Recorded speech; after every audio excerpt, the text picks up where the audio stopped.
বালুরঘাটের সেই দণ্ডিকাণ্ডে এসটি কমিশনকে ফের চিঠি সুকান্তর আসল অপরাধীকে আড়ালের চেষ্টা বলে অভিযোগ বিজেপির রাজ্য সভাপতির। পুলিশ শুধু দুজনকে গ্রেফতার করেছে এমনটাই দাবি তার। প্রদীপ্তা চক্রবর্তীকে গ্রেফতারের দাবি তুলেছেন সুকান্ত মজুমদার। চিঠির বিষয়ে টুইটও করেছেন সুকান্ত। রূপক আমাদের সঙ্গে এই মুহূর্তে রয়েছে। রূপক, এই প্রশ্ন তো উঠবেই, যিনি মূল এই ঘটনার পেছনে যার বাধা রয়েছে অর্থাৎ প্রদীপ্তা, তাকে কেন গ্রেফতার করা হলো না, অন্য দুজনকে গ্রেফতার করা হলো কেন? দেখো মন্দিরা, তোমাকে প্রথমে বলে রাখি, এই ঘটনা যখন পুলিশের কাছে অভিযোগ দায়ের হয় বা এফআইআর হয়, অভিযোগও কোন রকম ভাবে পরিচয় করতে নাম ছিল না এবং পুলিশে এফআইআর করেছে, সেই এফআইআরেও প্রদীপ্তা চক্রবর্তী কোন রকম নাম ছিল না। যার ফলে প্রদীপ্তা চক্রবর্তীর বিষয়টা পুরোটাই ধামাচাপা দেওয়ার চেষ্টা হচ্ছে, এমনটাই উচিত বিজেপি। গতকাল যখন দুজনকে তুলে বালুরঘাট জেলা আদালতে তোলা হয়েছিল, তাদের 3 দিনের জেল হেফাজতের নির্দেশ দেওয়া হচ্ছে, সেই সময় বিজেপির রাজ্য সভাপতি তথা বালুরঘাটের সাংসদ সুকান্ত মজুমদার সরব হয়েছেন যে দুজনকে ধরা হয়েছে পুরো বিষয়টি ধামাচাপা দিতে, যে যিনি মূল অভিযুক্ত প্রদীপ্তা চক্রবর্তীকে ধামাচাপা দিতেই এমনটা করা হয়েছে। তাই আজকে তিনি ফের একবার এসটি কমিশনের চেয়ারপারসনকে চিঠি দিয়েছেন এবং যে মূল অভিযুক্ত তাকে গ্রেফতারের দাবি জানিয়েছেন। মন্দিরা, তপনের 11 নম্বর গোফানগর অঞ্চলে যারা সাধারণ মানুষদেরকে নিয়ে গিয়ে ভুল বুঝিয়ে বিজেপির ফ্ল্যাগ ধরানো হয়েছিল, সেই সমস্ত সাধারণ মহিলারাই তাদের ভুল বুঝতে পেরে প্রায়শ্চিত্ত করার জন্য বিবেক দংশনে আজকে আমাদের বালুরঘাট কোর্টমোড় থেকে গন্ডি কাটতে কাটতে জেলা পার্টি অফিসে এসছেন। জোহার, নমস্কার, আর আপনারা দেখছেন দিনাম খবর। এবং দিনাম খবরেও আজকে এক নতুন ভিডিও নিয়ে আজকে আমরা এই ভিডিওতে আলোচনা করি। একটু আগে আমরা যে ভিডিও ফুটেজটি দেখলাম, যে ভিডিও ক্লিপটি দেখলাম, তাতে বলা হয়েছে যে সমস্ত আদিবাসী মহিলারা আজ দণ্ডি কাটলেন, তারা নিজের ইচ্ছায় দণ্ডি কাটতে কাটতে তৃণমূল পার্টি অফিসে পৌঁছায়। এখানে প্রশ্ন এটাই, সত্যি কি যে সমস্ত আদিবাসী মহিলারা আজ দণ্ডি কাটলেন, তারা সত্যি কি নিজের ইচ্ছায় দণ্ডি কাটলেন, নাকি তাদেরকে দণ্ডি কাটতে বাধ্য করা হয়েছে? এবং আজ তাদেরকে দণ্ডি কাটতে বাধ্য করা হয়েছে বলে এবং তাই আজ রাজ্য রাজনীতিতে শোরগোল পড়েছে।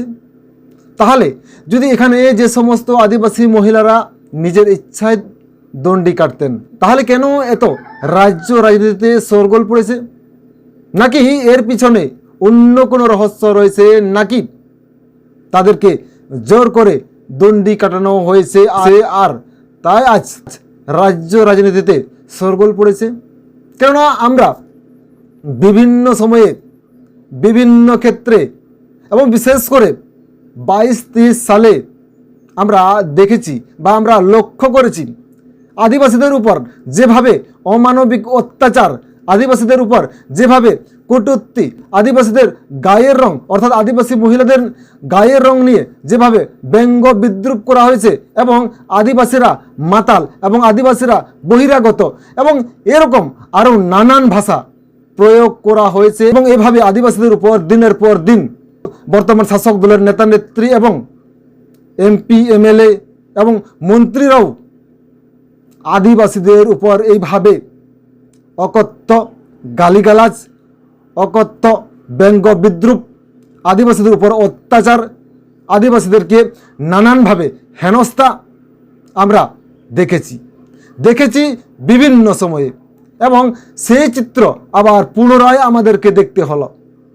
আমরা কয়েকদিন আগে দেখেছিলাম অখিলগিরি দ্রৌপদী মুর্মুর রূপ নিয়ে যেভাবে কটূক্তি করেছিলেন, ঠিক একইভাবে শোভনদেব চট্টোপাধ্যায় যেভাবে আদিবাসীদেরকে বহিরাগত বলেছিলেন, ঠিক একইভাবে আমাদের মাননীয় মুখ্যমন্ত্রী তিনিও আদিবাসীদের মাতাল বলে আখ্যা করেছিলেন।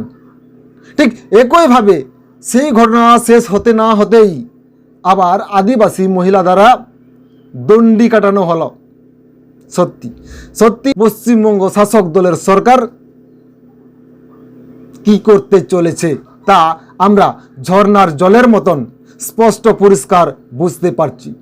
এবং এখান থেকে আমরা স্পষ্ট বুঝতে পারবো যে পশ্চিমবঙ্গে রাজ্যের শাসক দলের সরকার যেভাবে আজ আদিবাসীদের উপর অত্যাচার শুরু করেছে, যেভাবে আজ আদিবাসীদের উপর বঞ্চিত শুরু করেছে, যেভাবে আজ আদিবাসীদের উপর কটূক্তি শুরু করেছে, যেভাবে আদিবাসীদেরকে বারংবার হেনস্থা করছে, এখান থেকে বোঝা যায় যে তারা কতটা আদিবাসী দরদি। কেননা আমরা বিভিন্ন সময়ে বিভিন্ন বড় বড় মঞ্চে বর্তমান শাসক দলের সরকারের পক্ষ থেকে বিভিন্ন নেতা মন্ত্রীদের মুখের থেকে আমরা শুনেছি আদিবাসী দরদি কথা, এবং সেই আদিবাসী দরদির কথা আজকে আমরা সচক্ষে প্রমাণ পাচ্ছি যে তাদের কাছে আজ আদিবাসী কতটা দরদি বা আদিবাসী তাদের কাছে কত প্রিয় মানুষ আমরা এখান থেকে স্পষ্ট বুঝতে পারছি। এখানে আর একটা ভাববার বিষয়, আমরা এখানে একটা কথা বারে বারে শুনে থাকি, এপাং ওপাং ঝপাং, এই কথাটি সত্যি, কিন্তু আমরা এখানে দেখেছি বিভিন্ন নেতা মন্ত্রী এমএলএ এমপিরাও এবং বিভিন্ন কর্মীরাও, বিশেষ করে আমাদের এই বর্তমান শাসক দলের সরকারে যে নেতা মন্ত্রী বা এমএলএ এমপিরা রয়েছেন, অনেক সময় তারা বিজেপিতে চলে গেছেন, সুযোগ বুঝে তারা বিজেপিতে চলে গেছেন, আবার বিজেপি থেকে টিএমসি অর্থাৎ তৃণমূলে ফিরে এসছেন। কিন্তু কই তাদের এইভাবে দণ্ডি কাটানো হলো না কেন? আজকে এটাই বড় প্রশ্ন হয়েছে। তাহলে কি আজ যাদেরকে দণ্ডি কাটানো হয়েছে তারা আজ আদিবাসী বলে, নাকি তারা নিচু জাত বলে, তাই আজ তাদের নিয়ে এইভাবে দণ্ডি কাটানো হচ্ছে? কেননা আমরা বিভিন্ন সময়ে লক্ষ্য করেছি, যখন ভোট প্রচার করতে হয় সেই সময় আদিবাসী মা বোনদেরকে সামনে রাখা হয়, যখন এখানে বড় বড় মিটিং মিছিল হয় সেখানে আদিবাসী ভাই বোন এবং মা বোনদেরকে নিয়ে যাওয়া হয়। বিভিন্ন ক্ষেত্রে বিভিন্ন সময়ে বড় বড় মঞ্চে বিভিন্ন নাচ গাছ নৃত্যতে আদিবাসী ভাই বোনদেরকে নিয়ে যাওয়া হয়, কিন্তু এবং সে নিয়ে যাওয়া বা বড় বড় মঞ্চে আদিবাসী মা বোনরা যেভাবে নৃত্য পরিবেশন করে, সেই নৃত্যর পরিবর্তনকে তারা আজ এই মাসুল পাচ্ছে। দিনকে দিন তাদেরকে অত্যাচারিত হতে হচ্ছে, দিনকে দিন তাদেরকে হেনস্থা হতে হচ্ছে, দিনকে দিন তাদের উপর এইভাবে কটূক্তি করা হচ্ছে। তাহলে কি তারই জন্যে, অর্থাৎ যে সমস্ত মা বোনরা আজকে বর্তমান পশ্চিমবঙ্গ শাসক দলের সরকারের বিভিন্ন মিটিং মিছিলে ধামসা মাদল নিয়ে এগিয়ে এগিয়ে নাচতে থাকে, তার জন্যই কি আজ আদিবাসী মহিলাদের উপর, আদিবাসী ভাই বোনদের উপর এইভাবে অত্যাচার করা হচ্ছে?